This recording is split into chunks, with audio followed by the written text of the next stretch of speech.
ಸಂವಿಧಾನ ರಕ್ಷಿಸಿ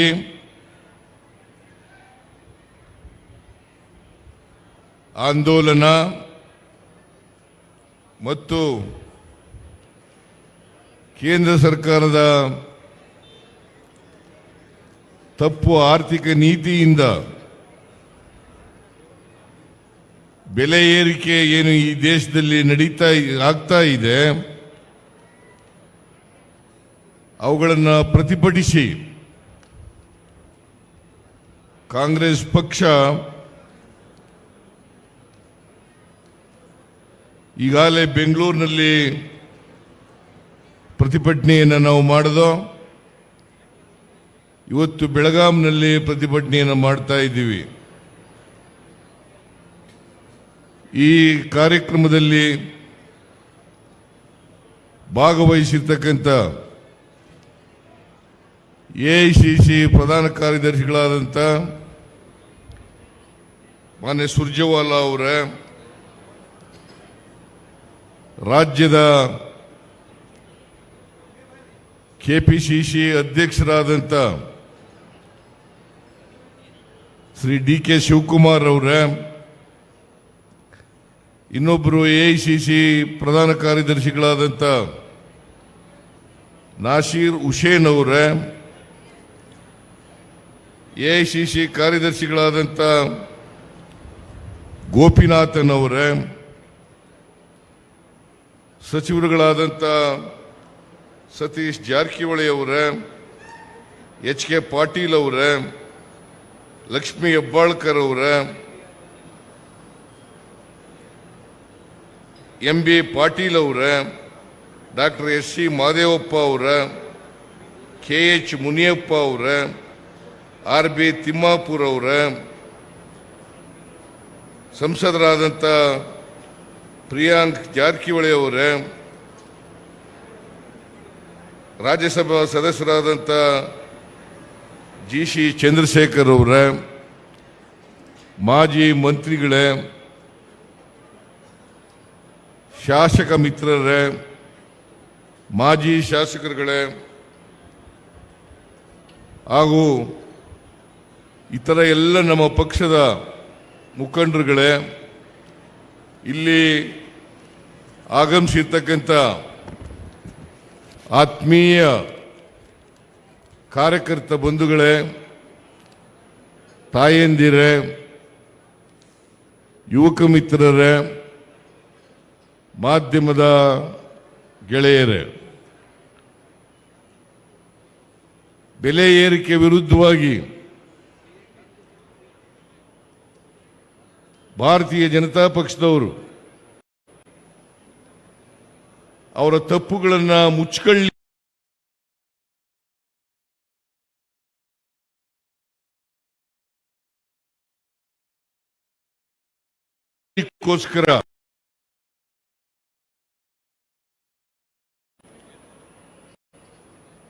ನಿಮಗೆಲ್ಲ ಗೊತ್ತಿದೆ, ಈ ದೇಶಕ್ಕೆ ಭಾರತೀಯ ಜನತಾ ಪಕ್ಷ ಅಧಿಕಾರಕ್ಕೆ ಬಂದು 11 ವರ್ಷಗಳು ಕಳೀತಾ ಇದ್ದಾವೆ. 11 ವರ್ಷಗಳ ಹಿಂದೆ ಅಂದರೆ 2014 ಮನಮೋಹನ್ ಸಿಂಗ್ ರವರು ಪ್ರಧಾನಮಂತ್ರಿ ಆಗಿದ್ದರು. ಅವತ್ತು ಅಗತ್ಯ ವಸ್ತುಗಳ ಬೆಲೆ ಏರಿಕೆ ಏನಿತ್ತು, ಇವತ್ತು ಏನಿದೆ ಅಂತಕ್ಕಂಥದ್ದನ್ನು ತಾವು ಅರ್ಥ ಮಾಡ್ಕೋಬೇಕಾಗ್ತದೆ. ವಿಶೇಷವಾಗಿ ಪೆಟ್ರೋಲ್, ಡೀಸೆಲ್, ಗ್ಯಾಸ್ ಇವುಗಳ ಬೆಲೆ ಅವತ್ತು ಎಷ್ಟಿತ್ತು, ಜೊತೆಗೆ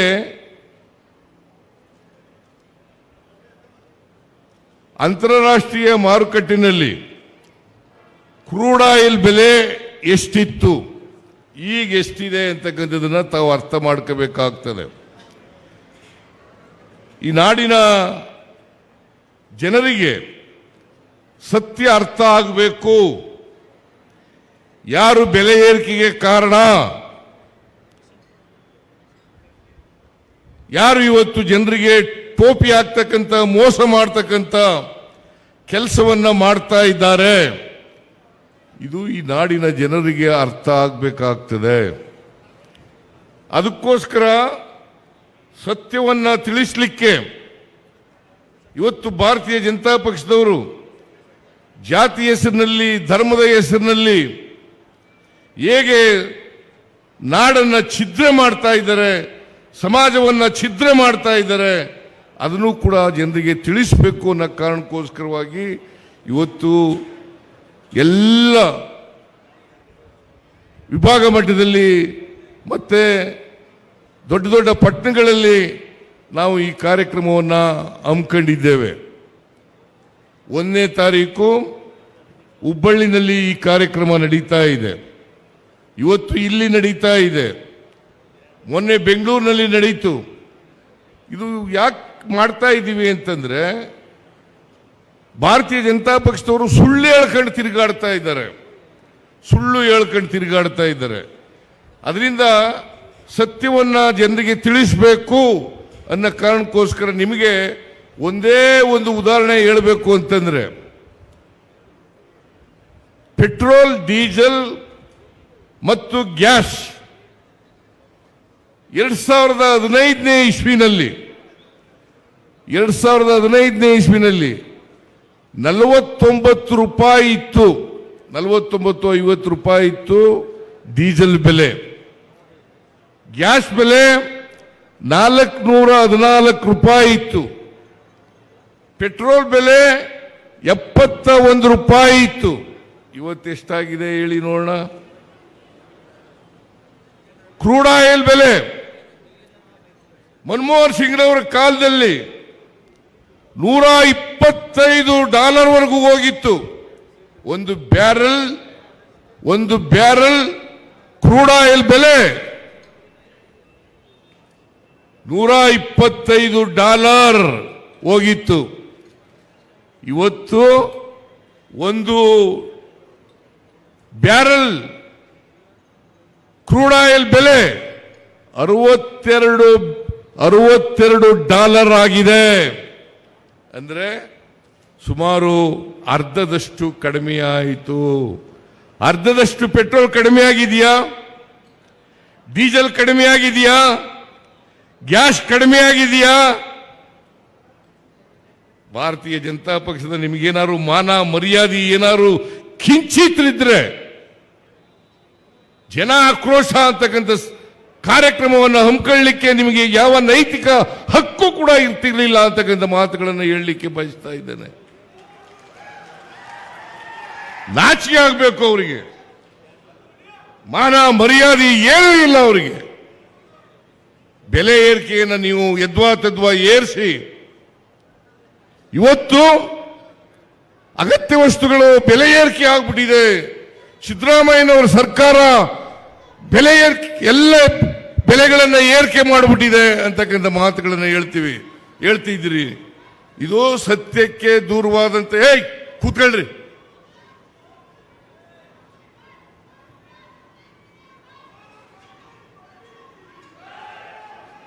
ಯಾರ್ರೀ ಅವರು?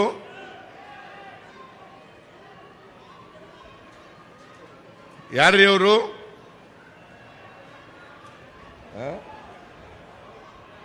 ಯಾರು?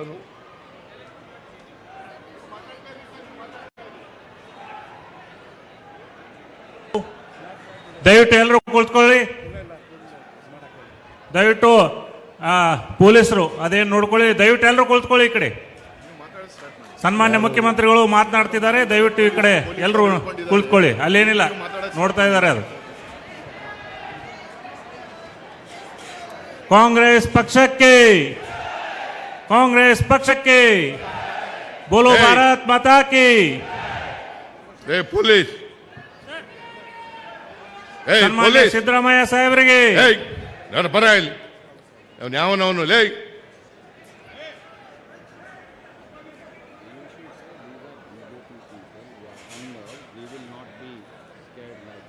ನೋ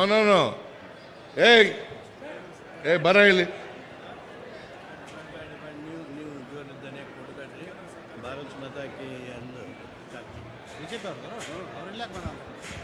ಬರ ಹೇಳಿ ಯಾವನವನು ಎಸ್ ಪಿ ಏನ್ ಮಾಡ್ತಾ ಇದ್ದೀರಿ ನೀವು?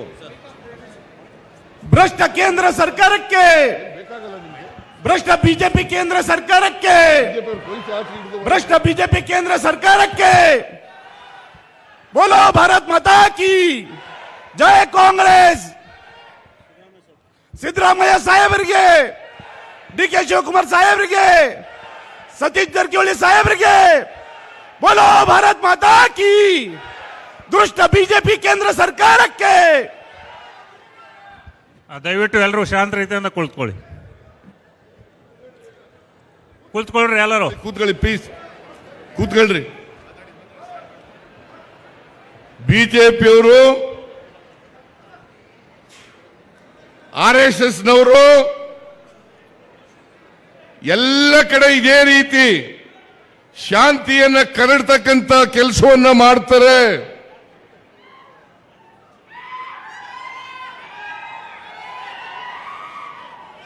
ಸಮಾಜದಲ್ಲಿ ಬೆಂಕಿ ಹಚ್ಚತಕ್ಕಂತ ಕೆಲಸವನ್ನ ಮಾಡ್ತಾರೆ. ಸಮಾಜವನ್ನು ಒಡಿತಕ್ಕಂತ ಕೆಲಸವನ್ನ ಮಾಡ್ತಾರೆ. ನಾವು ಈ ಬಿಜೆಪಿಯವರ ಗೊಡ್ಡು ಪ್ರಯತ್ನಗಳಿಗೆ ಎದುರಲ್ಲ.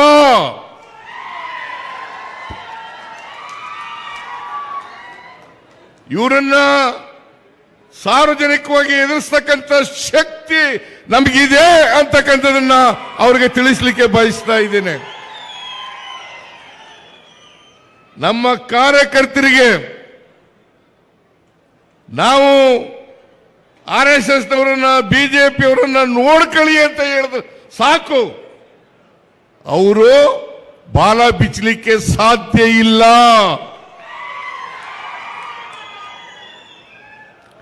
ಅದರಿಂದ ಇಂಥ ದುಷ್ಕೃತ್ಯಗಳನ್ನು ಮಾಡ್ತಾರಲ್ಲ ಬಿಜೆಪಿಯವರು, ಇವರಿಗೆ ಇಡೀ ಕಾಂಗ್ರೆಸ್ನ ಕಾರ್ಯಕರ್ತರ ಪರವಾಗಿ ಅವರಿಗೆ ಧಿಕ್ಕಾರ ಅಂತಕ್ಕಂಥ ಮಾತುಗಳನ್ನು ಹೇಳಲಿಕ್ಕೆ ಬಯಸ್ತಾ ಇದ್ದೇನೆ. ನಾಚಿಕೆ ಆಗಲ್ಲ ನಿಮಗೆ? ಬೆಲೆ ಏರಿಕೆ ಇವತ್ತು ಕಾರಣಕರ್ತರು ಯಾರು? ಬೆಲೆ ಏರಿಕೆ ಇವತ್ತು ಏನಾದರೂ ಆಗಿದ್ರೆ 2014ರಲ್ಲಿ ಚಿನ್ನದ ಬೆಲೆ 28,000 ರೂಪಾಯಿ ಇತ್ತು. ಇವತ್ತು 1,00,000 ರೂಪಾಯಿ ಆಗಿದೆ. 1,00,000 ರೂಪಾಯಿ ಆಗಿದೆ. ಇದಕ್ಕೆ ಯಾರು ಕಾರಣ? ನಾವು ಕಾರಣನಾ? ಕಾಂಗ್ರೆಸ್ನವ್ರ ಕಾರಣನಾ? ಇದಕ್ಕೆ ಕಾರಣ ನರೇಂದ್ರ ಮೋದಿ ಮತ್ತು ಬಿಜೆಪಿ, ಅಮಿತ್ ಶಾ ಕಾರಣ ಅಂತಕ್ಕಂಥದ್ದನ್ನ ಹೇಳಲಿಕ್ಕೆ ಬಯಸ್ತಾ ಇದ್ದೇನೆ. ಇವತ್ತು ರಾಗಿ ಬೆಲೆ, ಗೋಧಿ ಬೆಲೆ, ಅಕ್ಕಿ ಬೆಲೆ, ಮಜ್ಜಿಗೆ ಬೆಲೆ, ಹಾಲಿನ ಬೆಲೆ, ಮೊಸರಿನ ಬೆಲೆ. ಕೂತ್ಕೊಳ್ರಿ, ಎಲ್ಲರೂ ಕುಳಿತುಕೊಳ್ಳಿ. ಈ ಕಡೆ ನೋಡ್ರಿ, ಇಲ್ಲಿ ಅವ್ರಿಗೇನ್ ನೋಡ್ಬೇಡ್ರಿ, ಕೂತ್ಕೊಳ್ರಿ. ಎಲ್ಲ ಸಾಲ್ವ್ ಇದೆ. ಈ ಕಡೆ ನೋಡ್ರಿ, ಈ ಕಡೆ.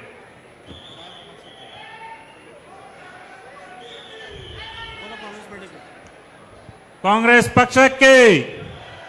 ದಯವಿಟ್ಟು ಎಲ್ಲರೂ ಈ ಕಡೆ ನೋಡಿ. ಕೂತ್ಕೊಳ್ರಿ, ಎಲ್ಲ ಕೂತ್ಕೊಳ್ರಿ ಪ್ಲೀಸ್.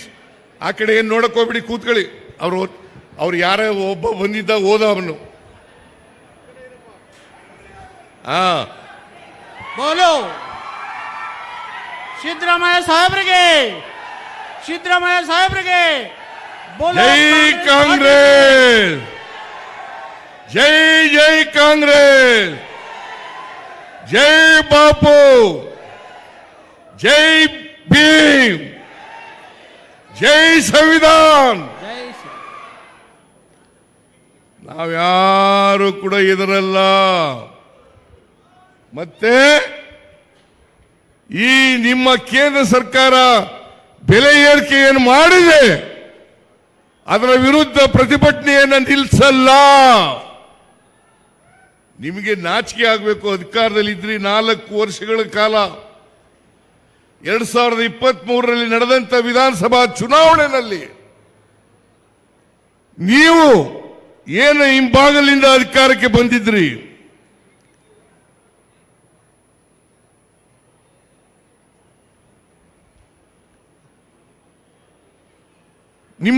ನಿಮ್ಮನ್ನ ಸೋಲಿಸಿ 136 ಸ್ಥಾನಗಳನ್ನು ನಮಗೆ ಕೊಟ್ಟರು.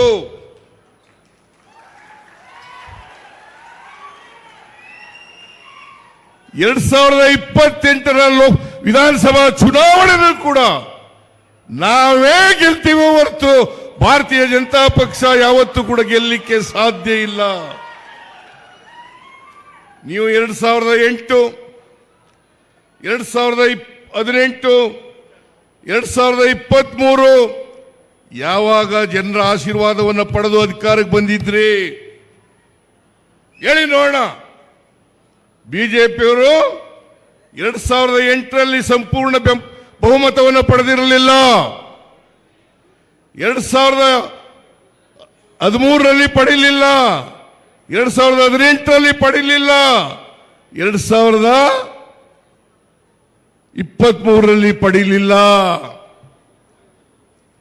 ನೀವು ಆಪರೇಷನ್ ಕಮಲದ ಮೂಲಕ ಅಧಿಕಾರಕ್ಕೆ ಬಂದು ಈ ದೇಶವನ್ನ ಹಾಳು ಮಾಡಿ, ಸಮಾಜವನ್ನ ಛಿದ್ರ ಮಾಡಿ, ದ್ವೇಷವನ್ನ ಹುಟ್ಟಾಕಿ ನಿಮ್ಮ ಕೆಲಸ. ಇದನ್ನು ಬಿಟ್ಟರೆ ಬೇರೆ ಏನ್ ಮಾಡಿದಿರಿ ನೀವು ನೋಡೋಣ, ಹೇಳಿ ನೋಡೋಣ. ಏನ್ ಮಾಡಿದಿರಿ ನೀವು? ಭಾರತೀಯ ಜನತಾ ಪಕ್ಷ ಇದೆಯಲ್ಲ, ಸಮಾಜವನ್ನ ಒಟ್ಟುಗೂಡಿಸ್ತಕ್ಕಂಥ ಪಕ್ಷ ಅಲ್ಲ. ಸಮಾಜದಲ್ಲಿ ದ್ವೇಷವನ್ನು ಬಿತ್ತಿ ಸಮಾಜವನ್ನು ಒಡೆಯತಕ್ಕಂಥ ಪಕ್ಷ, ಬಡವರ ವಿರೋಧಿಗಳ ಪಕ್ಷ, ರೈತರ ವಿರೋಧಿಗಳ ಪಕ್ಷ, ಯುವಕರ ವಿರೋಧಿಗಳ ಪಕ್ಷ, ದಲಿತರ ವಿರೋಧಿಗಳ ಪಕ್ಷ, ಅಲ್ಪಸಂಖ್ಯಾತರ ವಿರೋಧಿಗಳ ಪಕ್ಷ. ನಾಚಿಕೆ ಆಗಲ್ಲ ನಿಮಗೆ? ನಾಚಿಕೆ ಆಗಲ್ಲ? ನಾವು ಪ್ರತಿಭಟನೆ ಮಾಡ್ತಕ್ಕಂಥ ಜಾಗಕ್ಕೆ ಬಂದು ಇಲ್ಲಿ ನೀವು ಸಭೆಯನ್ನು ಹಾಳು ಮಾಡ್ತಕ್ಕಂಥ ಪ್ರಯತ್ನವನ್ನು ಮಾಡಿದ್ರೆ ಇದಕ್ಕೆಲ್ಲ ನಮ್ಮ ಕಾರ್ಯಕರ್ತರು ಬಗ್ಗಲ್ಲ, ದಕ್ಕಲ್ಲ, ಎದರಲ್ಲ ಅಂತಕ್ಕಂಥ ಮಾತುಗಳನ್ನು ಹೇಳಲಿಕ್ಕೆ ಬಯಸ್ತಾ ಇದ್ದೇನೆ. ಈಗ ಅವ್ರ ಬಗ್ಗೆ ತಲೆ ಕೆಡಿಸ್ಕೊಳ್ಳೋದು ಬೇಡ. ನಾವು ಪ್ರತಿಭಟನೆಯನ್ನು ಮುಂದುವರಿಸೋಣ. ಕಾಂಗ್ರೆಸ್ ಪಕ್ಷ ಯಾವತ್ತೂ ಕೂಡ ಸಂವಿಧಾನವನ್ನು ರಕ್ಷಣೆ ಮಾಡ್ತಕ್ಕಂಥ ಪಕ್ಷ. ಈ ದೇಶಕ್ಕೆ ಸ್ವಾತಂತ್ರ್ಯ ತಂದುಕೊಟ್ಟವರು ಯಾರು? ಬಿಜೆಪಿಯವರ, RSSನವರ, ಹಿಂದೂ ಮಹಾಸಭಾದವರ? ಕಾಂಗ್ರೆಸ್ಗೆ ಸ್ವಾತಂತ್ರ್ಯವನ್ನು ತಂದುಕೊಟ್ಟದ್ದು 1947ರಲ್ಲಿ ಮಹಾತ್ಮ ಗಾಂಧೀಜಿಯವರ ನೇತೃತ್ವದಲ್ಲಿ ನಡೆದಂತ ಹೋರಾಟದ ಫಲ. ಅದನ್ನು ಬಿಟ್ಟು ನೀವು RSSನವರು ಯಾವತ್ತಾದ್ರೂ ಬಿಜೆಪಿಯವರು ಯಾವತ್ತಾದ್ರೂ ಕೂಡ ಜನಸಂಘದವರು ಯಾವತ್ತಾದ್ರೂ ಕೂಡ ಸ್ವಾತಂತ್ರ್ಯ ಹೋರಾಟದಲ್ಲಿ ಭಾಗಿಯಾಗಿದ್ರ? ಒಬ್ಬನ ತೋರಿಸಿ ನೋಡೋಣ. ಸ್ವಾತಂತ್ರ್ಯ ಹೋರಾಟಕ್ಕೋಸ್ಕರ ಜೈಲಿಗೆ ಹೋಗಿರ್ತಕ್ಕಂಥದ್ದ ಒಬ್ಬ ನಾಯಕರನ್ನ ತೋರಿಸಿ ನೋಡೋಣ. ಇವತ್ತು ದೇಶಕ್ಕೆ ಸ್ವಾತಂತ್ರ್ಯ ತಂದು ಕೊಟ್ಟಿರ್ತಕ್ಕಂಥವರು ಕಾಂಗ್ರೆಸ್ನವರು. ಕಾಂಗ್ರೆಸ್ನ ಮಹಾತ್ಮ ಗಾಂಧೀಜಿಯವರ ನೇತೃತ್ವದಲ್ಲಿ ಹೋರಾಟ ಮಾಡಿದ್ರು 1924ನೇ ಇಸ್ವಿನಲ್ಲಿ. 1924ನೇ ಇಸ್ವಿನಲ್ಲಿ ಇಲ್ಲಿ AICC ಸಭೆ ನಡೆಯಿತು, ವರ್ಕಿಂಗ್ ಕಮಿಟಿ ಸಭೆ ನಡೆಯಿತು. ಅದಕ್ಕೆ ಅನುಗುಣವಾಗಿ ನಾವು 100 ವರ್ಷ ತುಂಬುತ್ತಲ್ಲ ಅಂತೇಳಿ ಇಲ್ಲಿ ನಾವು ದೊಡ್ಡ ಸಮಾವೇಶವನ್ನು ಮಾಡಿದ್ರು. ಅವತ್ತೇ ಮನಮೋಹನ್ ಸಿಂಗ್ರವರು ಕಾಲ ಆದರು. ಆದ್ದರಿಂದ ಹೆಚ್ಚು ದೊಡ್ಡ ಸಂಖ್ಯೆಯಲ್ಲಿ ಮಾಡಲಿಕ್ಕೆ ಆಗಲಿಲ್ಲ. ನಾವು ಇನ್ನೊಂದು ದಿನ ಮಾಡಿದೋ. ಆದರೆ ಬಿಜೆಪಿಯವರು ಯಾವತ್ತಾದರೂ ಒಂದು ದಿನ ಸ್ವಾತಂತ್ರ್ಯ ಹೋರಾಟದಲ್ಲಿ ಭಾಗವಹಿಸಿರ್ತಕ್ಕಂಥ ಒಂದು ನಿದರ್ಶನ ಇಲ್ಲ. ಏನ್ ಬಹಳ ದೇಶ ಪ್ರೇಮದ ಬಗ್ಗೆ ಬಹಳ ಮಾತಾಡ್ತಾರೆ, ದೇಶ ಪ್ರೇಮದ ಬಗ್ಗೆ ಮಾತಾಡ್ತಾರೆ, ಸುಳ್ಳು ಹೇಳೋದು. ಮೊನ್ನೆ ಈಗ 3 ಜನ ಮಂಜುನಾಥ್ ರಾವ್, ಆಮೇಲೆ ಇನ್ನಿಬ್ರು ಯಾರು, ಭರತ್ ಭೂಷಣ್, ಇನ್ನೊಬ್ರು ಮಧುಸೂದನ್ ರಾವ್. ಇವರು 3 ಜನ ಕರ್ನಾಟಕದವರು. ಇವರನ್ನ ಉಗ್ರರು ಕೊಲೆ ಮಾಡಿದ್ರು. ಆ ಕೊಲೆ ಮಾಡಿದಂಥ ಸಂದರ್ಭದಲ್ಲಿ ಒಬ್ಬ ಪೊಲೀಸ್ನವನು ಇರಲಿಲ್ಲ ಅಲ್ಲಿ, ಒಬ್ಬ ಇಂಡಿಯನ್ ಆರ್ಮಿಯವರು ಇರಲಿಲ್ಲ. ಇದು ಸೆಕ್ಯೂರಿಟಿ ಫೇಲ್ಯೂರ್ ಅಲ್ವಾ? ಸೆಕ್ಯೂರಿಟಿ ಫೇಲ್ಯೂರ್ ಅಲ್ವಾ? ಮೊನ್ನೆ ಈಗ ಒಂದು ಕೆಲವು ವರ್ಷಗಳ ಹಿಂದೆ ಪುಲ್ವಾಮಾ ಇನ್ಸಿಡೆಂಟ್ ನಡೆದಿತ್ತು ಅದೇ ಜಿಲ್ಲೆನಲ್ಲಿ. ನಿಮ್ಮ ಇಂಟೆಲಿಜೆನ್ಸ್ ಏನ್ ಮಾಡ್ತಾ ಇತ್ತು? ಸೆಕ್ಯೂರಿಟಿ ಏನ್ ಮಾಡ್ತಾ ಇತ್ತು? ಒಬ್ಬ ಪೊಲೀಸ್ನವನಿರಲಿಲ್ಲ, ಒಬ್ಬ ಮಿಲಿಟರಿಯವನಿರಲಿಲ್ಲ. ಪಾಪ 26 ಜನ ಅಮಾಯಕರು ಪ್ರಾಣ ತೆತ್ತರು. ಇದಕ್ಕೆ ಯಾರು ಕಾರಣ? ಇದಕ್ಕೆ ಯಾರ ವಿಫಲ ಇದು? ಇದಕ್ಕೆ ನರೇಂದ್ರ ಮೋದಿ ಅವರ ವಿಫಲತೆ ಅಲ್ವಾ? ನರೇಂದ್ರ ಮೋದಿ ಅವರ ವಿಫಲತೆ ಅಲ್ಲ? ಅಮಿತ್ ಶಾ ಅವರ ವಿಫಲತೆ ಅಲ್ವಾ? ಇದನ್ನು ಕೇಳಿದ್ರೆ ಅದನ್ನು ಮುಚ್ಕೊಳ್ಳಿಕ್ಕೋಸ್ಕರವಾಗಿ ಸಿದ್ದರಾಮಯ್ಯನವರು ಯುದ್ಧ ಬೇಡ ಅಂತಂದ್ರು ಪಾಕಿಸ್ತಾನದವ್ರ ಪರವಾಗಿ ಅಂತ ಅಪಪ್ರಚಾರ ಮಾಡಿಸ್ತೀರಾ? ಪಾಕಿಸ್ತಾನದವ್ರ ವಿರುದ್ಧ ಯುದ್ಧ ಮಾಡಬೇಡಿ ಅಂತ ನಾನು ಹೇಳಿದೆ. ನನ್ನನ್ನು ಪ್ರೆಸ್ನವ್ರು ಕೇಳಿದ್ರು, ಮೈಸೂರಿನಲ್ಲಿ ಯುದ್ಧದ ಅಗತ್ಯತೆ ಇತ್ತಾ? ನಾನು ಹೇಳಿದೆ ಈಗ ಅಗತ್ಯ ಇಲ್ಲ ಅಂತ ಹೇಳಿದೆ. ಈಗ ಅಗತ್ಯ ಇಲ್ಲ ಅಂತ ಹೇಳಿದೆ. ಅನಿವಾರ್ಯ ಆದರೆ ಯುದ್ಧವನ್ನ ಮಾಡೇಬೇಕಾಗ್ತದೆ.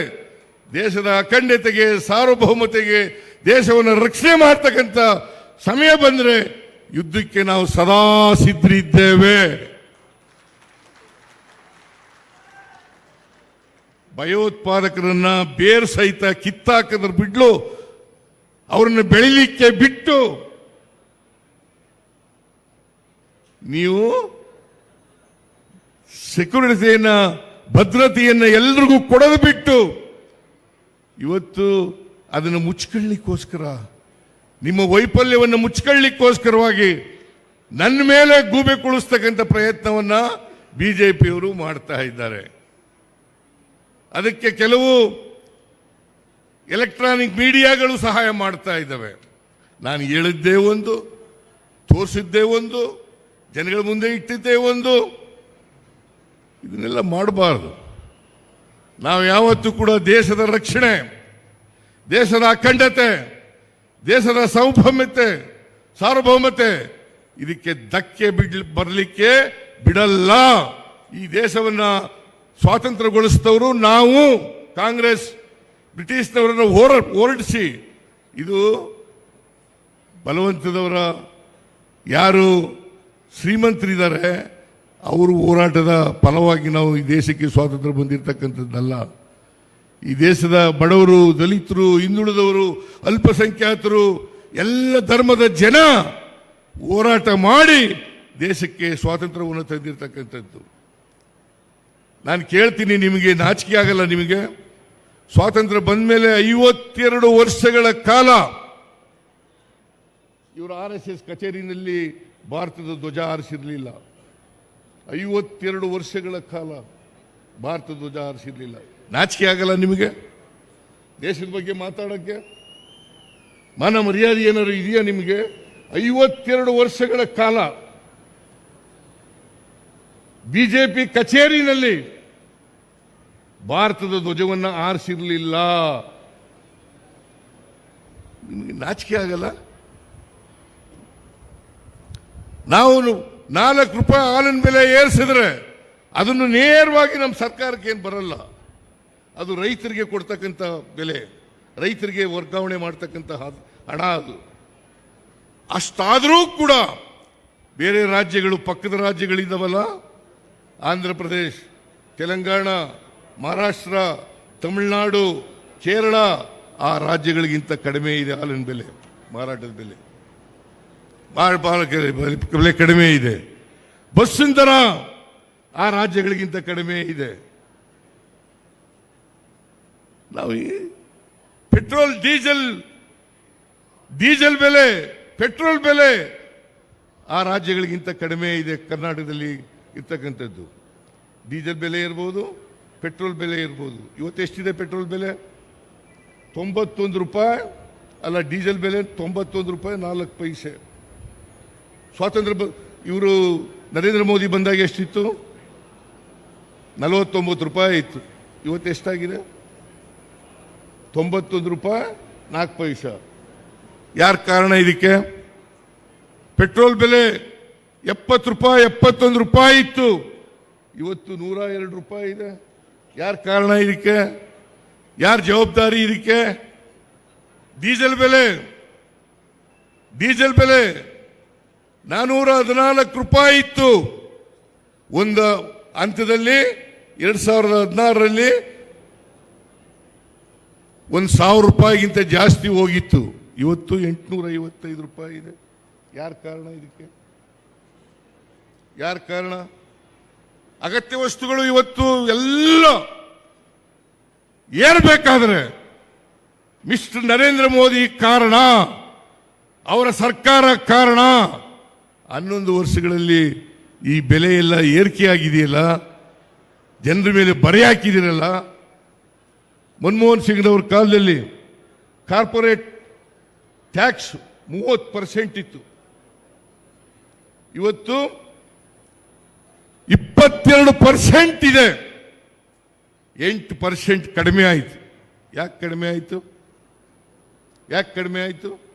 ಕಾರ್ಪೊರೇಟ್ ಬಾಡಿಗಳಿದಾವಲ್ಲ, ಕಾರ್ಪೊರೇಟ್ ಸಂಸ್ಥೆಗಳು, ಅವುಗಳ ಮೇಲಿನ ತೆರಿಗೆ ಮನಮೋಹನ್ ಸಿಂಗ್ನಿದ್ದಾಗ 30% ಇತ್ತು, ಈಗ 22%, 8% ಕಡಿಮೆ ಆಯಿತು. ಅವ್ರ ಬೆಲೆ ಕಡಿಮೆ ಮಾಡ್ತೀರಿ, ಅವ್ರ ಮೇಲೆ ತೆರಿಗೆಯನ್ನು ಕಡಿಮೆ ಮಾಡ್ತೀರಿ. ಕಾರ್ಪೊರೇಟ್ ಬಾಡಿಗಳ ಮೇಲೆ, ಬಡವರ ಮೇಲೆ ತೆರಿಗೆಯನ್ನು ಹೆಚ್ಚು ಮಾಡ್ತೀರಿ. ಪೆಟ್ರೋಲ್ ಡೀಸೆಲ್ ಮೇಲೆ ಜಾಸ್ತಿ ಮಾಡ್ತೀರಿ, ಗ್ಯಾಸ್ ಬೆಲೆ ಜಾಸ್ತಿ ಮಾಡ್ತೀರಿ. ನಾಚಿಕೆ ಆಗಲ್ಲ ನಿಮಗೆ? ನಾವು ಸುಮ್ಮನೆ ಕೂರಲ್ಲ, ಹೋರಾಟ ಪ್ರತಿಭಟನೆ ಮಾಡೋದು ಹೊಸದಲ್ಲ. ಕಾಂಗ್ರೆಸ್ಸಿಗೆ ನೀವು ಅರ್ಥ ಮಾಡ್ಕೋಬೇಕಾಗ್ತದೆ. ನೀವು ಶ್ರೀಮಂತರ ಪರವಾಗಿರ್ತಕ್ಕಂಥವ್ರು, ಕಾರ್ಪೊರೇಟ್ ಬಾಡಿಗಳ ಪರವಾಗಿರ್ತಕ್ಕಂಥವ್ರು, ಇಂಡಸ್ಟ್ರಿಯಲಿಸ್ಟ್ಗಳ ಪರವಾಗಿರ್ತಕ್ಕಂಥವ್ರು, ಇವರು ನಮಗೆ ಪಾಠ ಹೇಳ್ಕೊಡ್ಬೇಕಾಗಿಲ್ಲ. ನಾವು 2013ರಿಂದ 2018ರವರೆಗಿರುವಾಗ ಅನೇಕ ಕಾರ್ಯಕ್ರಮಗಳನ್ನು ಬಡವರ ಪರವಾಗಿ ಮಾಡೋದು. ಇಂದಿರಾ ಕ್ಯಾಂಟೀನ್ ಏನಾಗಿತ್ತು? ಖುಷಿ ಭಾಗ್ಯ ಕಾರ್ಯಕ್ರಮ ಏನಾಗಿತ್ತು ನಿಮ್ಮ ಕಾಲದಲ್ಲಿ? ಏನಾಗಿತ್ತು ನಿಮ್ಮ ಕಾಲದಲ್ಲಿ? ಇಂದಿರಾ ಕ್ಯಾಂಟೀನ್ ಏನಾಗಿತ್ತು? ಇವತ್ತು 5 ಗ್ಯಾರಂಟಿ ಯೋಜನೆಗಳನ್ನ ನಾವು ಚುನಾವಣಾ ಸಂದರ್ಭದಲ್ಲಿ ಮಾತು ಕೊಟ್ಟಿದ್ದು. 5 ಗ್ಯಾರಂಟಿ ಯೋಜನೆಗಳನ್ನು ಸರ್ಕಾರಕ್ಕೆ ಬಂದ ತಕ್ಷಣ ಜಾರಿ ಮಾಡ್ತೀವಿ ಅಂತೇಳಿ ಮೇನಲ್ಲಿ ನಾವು ಅಧಿಕಾರಕ್ಕೆ ಬಂದು, ಜೂನ್ನಲ್ಲಿ ಶಕ್ತಿ ಯೋಜನೆ ಜಾರಿಯಾಯಿತು, ಜುಲೈನಲ್ಲಿ ಅನ್ನಭಾಗ್ಯ ಗೃಹ ಜ್ಯೋತಿ ಕಾರ್ಯಕ್ರಮ ಜಾರಿಯಾಯಿತು, ಆಗಸ್ಟ್ನಲ್ಲಿ ಗೃಹಲಕ್ಷ್ಮಿ ಕಾರ್ಯಕ್ರಮ ಜಾರಿಯಾಯಿತು, ಜನವರಿನಲ್ಲಿ ಯುವ ನಿಧಿ ಕಾರ್ಯಕ್ರಮ ಜಾರಿಯಾಯಿತು. ಒಂದೇ ವರ್ಷದೊಳಗಡೆ ಎಲ್ಲ ಗ್ಯಾರಂಟಿ ಯೋಜನೆಗಳನ್ನು ಕೂಡ ಜಾರಿ ಮಾಡಿದ್ದೀವಿ. ಇವತ್ತೇನಾದರೂ ನುಡಿದಂತೆ ನಡೆದಿರ್ತಕ್ಕಂಥ ಸರ್ಕಾರ ಕರ್ನಾಟಕದಲ್ಲಿ ಇದ್ರೆ ಅದು ಕಾಂಗ್ರೆಸ್ ಪಕ್ಷ ಮಾತ್ರ. ನುಡಿದಂತೆ ನಡೆದಿರ್ತಕ್ಕಂಥ ಪಕ್ಷ ಕಾಂಗ್ರೆಸ್ ಪಕ್ಷ. ಇವತ್ತು ನಾವೇನು ಹೇಳ್ತೀವಿ, ಭಾರತೀಯ ಜನತಾ ಪಕ್ಷದವರು ಸುಳ್ಳು ಹೇಳ್ಕೊಂಡು ತಿರುಗಾಡ್ತಾರೆ, ನಮ್ಮ ಮೇಲೆ ಇಲ್ಲದ ಆಪಾದನೆಗಳನ್ನು ಮಾಡೋದು, ಅಪಪ್ರಚಾರ ಮಾಡ್ತಕ್ಕಂಥದ್ದು. ದುಡ್ಡಿಲ್ಲ, ಗ್ಯಾರಂಟಿ ಯೋಜನೆಗಳಿಗೆ ದುಡ್ಡು ಖರ್ಚು ಮಾಡಿಬಿಟ್ಟು ಅಭಿವೃದ್ಧಿ ಕೆಲಸ ಕುಂಠಿತ ಆಗ್ಬಿಟ್ಟದೆ. ನಾನು ಹೇಳ್ತೀನಿ, ನಾವು ಅಧಿಕಾರಕ್ಕೆ ಬಂದ ಮೊದಲನೇ ವರ್ಷ 43,000 ಕೋಟಿ ರೂಪಾಯಿಗಳನ್ನು ಕ್ಯಾಪಿಟಲ್ ಎಕ್ಸ್ಪೆಂಡಿಚರ್ ಮಾಡಿದ್ದು, 43,000 ಕೋಟಿ. ಆಮೇಲೆ 24-25ರಲ್ಲಿ 52,000 ಕೋಟಿ ರೂಪಾಯಿಗಳನ್ನು ಮಾಡಿದ್ದು. ಮೊನ್ನೆ ಈ ವರ್ಷ ಆರ್ಥಿಕ ವರ್ಷದಲ್ಲಿ 83,000 ಕೋಟಿ ರೂಪಾಯಿಗಳನ್ನು ಮಾಡ್ತಾ ಇದ್ದೀವಿ. ದಿವಾಳಿಯಾಗಿರ್ತಕ್ಕಂಥ ಪಕ್ಷ ಮಾಡಕ್ಕೆ ಸಾಧ್ಯನಾ? ಪಾಪರಾಗಿರ್ತಕ್ಕಂಥ ಸರ್ಕಾರ ಮಾಡ್ಲಿಕ್ಕೆ ಸಾಧ್ಯನಾ? ಇವತ್ತು 2 ವರ್ಷದಲ್ಲಿ ಗ್ಯಾರಂಟಿ ಯೋಜನೆಗಳಿಗೆ 23, 24, 24, 25ರಲ್ಲಿ 2 ವರ್ಷದಲ್ಲಿ 80,000 ಕೋಟಿ ರೂಪಾಯಿಗಳನ್ನ ಯೋಜನೆಗಳಿಗೆ ಖರ್ಚು ಮಾಡಿದ್ದೀವಿ. ಗ್ಯಾರಂಟಿ ಯೋಜನೆಗಳಿಗೆ 80,000 ಕೋಟಿ ರೂಪಾಯಿಗಳನ್ನ. ಇದ್ರ ಜೊತೆಗೆ ಈ ವರ್ಷ 83,000 ಕೋಟಿ ಕ್ಯಾಪಿಟಲ್ ಎಕ್ಸ್ಪೆಂಡಿಚರ್ನ ಖರ್ಚು ಮಾಡ್ತಾ ಇದ್ದೀವಿ. ಮತ್ತೆ 50,000 ಕೋಟಿಗೂ ಹೆಚ್ಚು ಯೋಜನೆಗಳಿಗೆ ಖರ್ಚು ಮಾಡ್ತಾ ಇದ್ದೀವಿ. ಸುಮಾರು 130 ಕೋಟಿಗೂ ಹೆಚ್ಚು ಹಣವನ್ನ ಅಭಿವೃದ್ಧಿ ಕೆಲಸಗಳಿಗೆ ಖರ್ಚು ಮಾಡ್ತಾ ಇದ್ದೀವಿ. ನೀರಾವರಿಗೆ ಎಷ್ಟು ಖರ್ಚು ಮಾಡ್ತೀವಿ ಗೊತ್ತಾ ನಿಮಗೆ? ಮೇಜರ್ ಅಂಡ್ ಮೀಡಿಯಂ ಇರಿಗೇಷನ್ಗೆ 22,000 ಕೋಟಿ, ಸಣ್ಣ ನೀರಾವರಿಗೆ 3,000 ಕೋಟಿ, ಒಟ್ಟು 25,000 ಕೋಟಿ ರೂಪಾಯಿಯನ್ನ 1 ವರ್ಷದಲ್ಲಿ ನೀರಾವರಿಗೆ ಖರ್ಚು ಮಾಡ್ತಾ ಇದ್ದೀವಿ. ಇದು ಗೊತ್ತಾಗಲ್ಲ ನಿಮಗೆ? ಗೊತ್ತಾಗಲ್ಲ ನಿಮಗೆ? ದಿವಾಳಿ ಆಗಿರ್ತಕ್ಕಂಥ ಸರ್ಕಾರ ಮಾಡಲಿಕ್ಕೆ ಸಾಧ್ಯನಾ? ನಾವು ಗ್ಯಾರಂಟಿ ಯೋಜನೆಗಳಿಗೂ ಹಣ ಖರ್ಚು ಮಾಡ್ತಾ ಇದ್ದೀವಿ, ಜೊತೆಗೆ ಅಭಿವೃದ್ಧಿ ಕೆಲಸಗಳಿಗೂ ಕೂಡ ಹಣ ಖರ್ಚು ಮಾಡ್ತಾ ಇದ್ದೀವಿ. ನೀರಾವರಿ ಯೋಜನೆ, PWD, ಶಿಕ್ಷಣ, ಆರೋಗ್ಯ, ಗ್ರಾಮೀಣ ಅಭಿವೃದ್ಧಿ ಇಲಾಖೆ, ಎಲ್ಲ ಇಲಾಖೆಗಳಿಗೂ ಕೂಡ ಹಣ ಖರ್ಚು ಮಾಡ್ತಾ ಇದ್ದೀವಿ. ಆದ್ರಿಂದ ಕಾಂಗ್ರೆಸ್ ಸರ್ಕಾರ ಕರ್ನಾಟಕ ರಾಜ್ಯದಲ್ಲಿ ಬೆಲೆ ಏರಿಕೆ, ಕೆಲವು ಪದಾರ್ಥಗಳ ಮೇಲೆ ಬೆಲೆ ಏರಿಕೆ ಮಾಡಿದರೂ ಕೂಡ ಪಕ್ಕದ ರಾಜ್ಯಗಳು ಆಂಧ್ರ, ತೆಲಂಗಾಣ, ತಮಿಳುನಾಡು, ಕೇರಳ, ಮಹಾರಾಷ್ಟ್ರ ಆ ಎಲ್ಲ ರಾಜ್ಯಗಳಿಗಿಂತ ಕಡಿಮೆ ಇದೆ. ಎಲ್ಲ ಕಡಿಮೆ ಇದೆ. ಪೆಟ್ರೋಲ್ ಕಡಿಮೆ ಇದೆ, ಡೀಸೆಲ್ ಕಡಿಮೆ ಇದೆ, ಹಾಲಿನ ದರ ಕಡಿಮೆ ಇದೆ, ಬಸ್ಸಿನ ದರ ಕಡಿಮೆ ಇದೆ. ನಾವು ಇವತ್ತು ಎಲ್ಲ ಪದಾರ್ಥಗಳ ಬೆಲೆಗಳನ್ನು ನಿಯಂತ್ರಣದಲ್ಲಿ ಇಟ್ಟುಕೊಂಡು ರಾಜ್ಯವನ್ನು ಅಭಿವೃದ್ಧಿಯತ್ತ ಕೊಂಡೊಯ್ತಕ್ಕಂಥ ಪ್ರಯತ್ನವನ್ನು ಮಾಡ್ತಾ ಇದ್ದೀವಿ. ನೀವು 4.5 ಲಕ್ಷ ಕೋಟಿ ಕರ್ನಾಟಕದಿಂದ ತೆರಿಗೆ ರೂಪದಲ್ಲಿ ಕಲೆಕ್ಟ್ ಆಗುತ್ತೆ. 4.5 ಲಕ್ಷ ಕೋಟಿ ನಮಗೆ ವಾಪಸ್ ಬರೋದು ಎಷ್ಟಪ್ಪ ಅಂತಂದ್ರೆ, ಕೇಂದ್ರದಿಂದ ಬರೀ 60,000 ಕೋಟಿ ರೂಪಾಯಿ. 4.5 ಲಕ್ಷ ರೂಪಾಯಿ ನಾವು ಕೊಡ್ತೀವಿ, ಬರೀ 60,000 ಕೋಟಿ ರೂಪಾಯಿ ಮಾತ್ರ ವಾಪಸ್ ಬರ್ತದೆ. ಇದು ನ್ಯಾಯನಾ? ಇದನ್ನು ಕೇಳಿದ್ರೆ ಸಿದ್ದರಾಮಯ್ಯ ಪ್ರತಿಭಟನೆ ಮಾಡ್ತೀರಾ? ನಿಮ್ಮ ಪ್ರತಿಭಟನೆಗೆಲ್ಲ, ನಿಮ್ಮ ಗೊಡ್ಡು ಬೆದರಿಕೆಗಳಿಗೆಲ್ಲ, ನಿಮ್ಮ ಅಪಪ್ರಚಾರಕ್ಕೆಲ್ಲ, ನಿಮ್ಮ ತಪ್ಪು ಆಪಾದನೆಗಳಿಗೆಲ್ಲ ಎದುರವನಲ್ಲ ಈ ಸಿದ್ದರಾಮಯ್ಯ.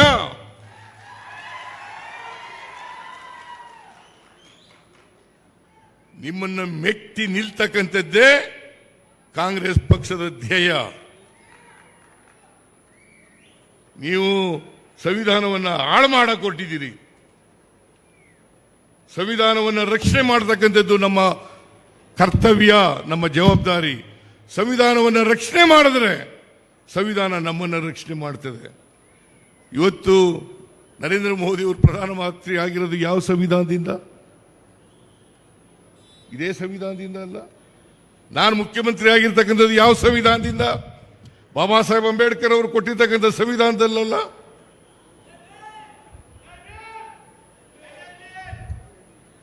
ಆದ್ರಿಂದ ನಾನು ಹೆಚ್ಚು ಮಾತನಾಡಲಿಕ್ಕೆ ಹೋಗಲ್ಲ, ಸಮಯ ಆಗ್ಬಿಟ್ಟಿದೆ.